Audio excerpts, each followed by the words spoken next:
मेरा नाम शर्मिला है। मेरी शादी होकर 10 साल हो चुकी है।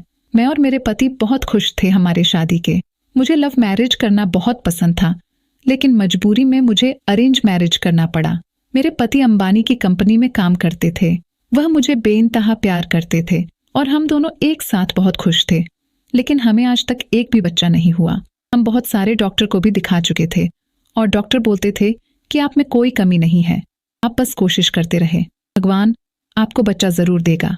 इसी तरह 10 साल कैसे गुजरे मुझे पता ही नहीं चला। मेरे पति गांव से है, लेकिन काम के सिलसिले में हम दोनों अभी मुंबई में एक फ्लैट में एक साथ रह रहे हैं। लेकिन मेरे पति पिछले 2 सालों से मुझे इतना प्यार नहीं दिया जितना वह पहले करते थे।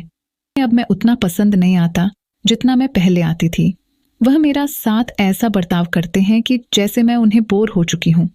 पहले वह मुझे दिन रात अपना प्यार जताते थे, अपना साथ पूरा दिन क्रिकेट खेलते रहते थे।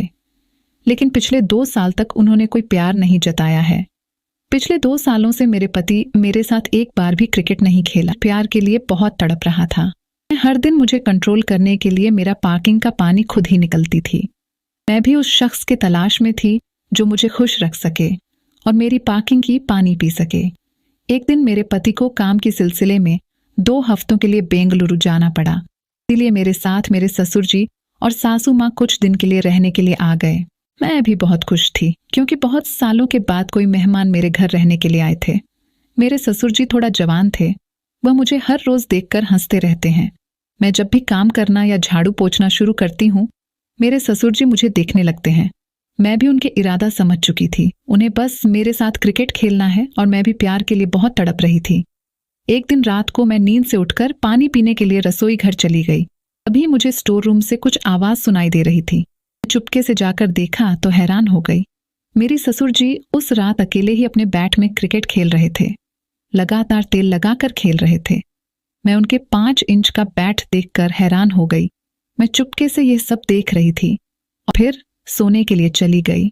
उस रात में ससुर जी के बारे में सोचकर अपना मैदान में फिर से खुद ही खेलकर पानी निकाल दी। अगले ही दिन सुबह सासू माँ बहुत जरूरी काम के लिए गांव चली गई। अब घर पर मैं और मेरे ससुर जी ही थे। इसी दिन फिर जब मैं सुबह झाड़ू पोंछना शुरू किया, तभी अचानक ससुर जी पीछे से आकर मुझसे कहने लगे कि चलो बहू हम क्रिकेट खेलते हैं।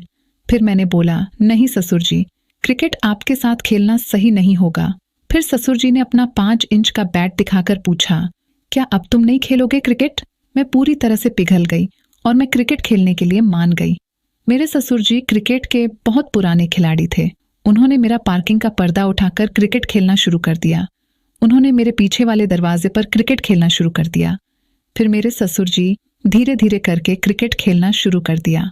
मैं भी बहुत खुश होकर बॉलिंग करती गई। मेरे ससुर जी ने छक्के पे छक्का मारना शुरू कर दिया। मेरे ससुर जी ने ऐसे ऐसे छक्का मारा जो मेरे पति पिछले 10 सालों में भी क्रिकेट में नहीं मार पाए। मैं भी बहुत खुश होती गई। मुझे बहुत मजा आ रहा था ससुर जी के साथ क्रिकेट खेलने में। फिर कुछ देर के बाद हम पोजीशन चेंज करके क्रिकेट खेलना शुरू कर दिया। अब ससुर जी असली मैदान पर क्रिकेट खेलना शुरू किया। उनका बैट बहुत मजबूत था। उन्होंने स्टेडियम के बाहर छक्का मारने लगे, दबा दबा के मारा। उन्होंने ऐसे बल्लेबाजी की कि मेरे आगे पीछे की पसीना निकल गई। फिर कुछ 10 मिनट के बाद ससुर जी सेंचुरी मारकर अपना मोटर का पानी मेरे पीछे वाले दरवाजे में निकाल दिया। अरे बाप रे बाप, ससुर जी ने तो मुझे अपना नानी याद दिला दी। मुझे क्रिकेट खेलकर बहुत आनंद मिला। इसी तरह हम दोनों 4 दिन लगातार क्रिकेट खेलते रहे। दिन रात क्रिकेट खेलते रहे। मैं बॉलिंग करती गई और मेरे ससुर जी पोजीशन चेंज करके चक्का पर छक्का मारने लगे। उन्होंने मेरी पार्किंग की नल की पानी लगातार पीते रहे। हम दोनों को क्रिकेट खेलकर बहुत मजा आता था। कुछ 4 दिनों के बाद मेरे सासू माँ फिर से घर आ गई और कुछ दिन ससुर जी और मैं चुपके क्रिकेट खेलते रहे। फिर वह दोनों अपने गांव चले गए।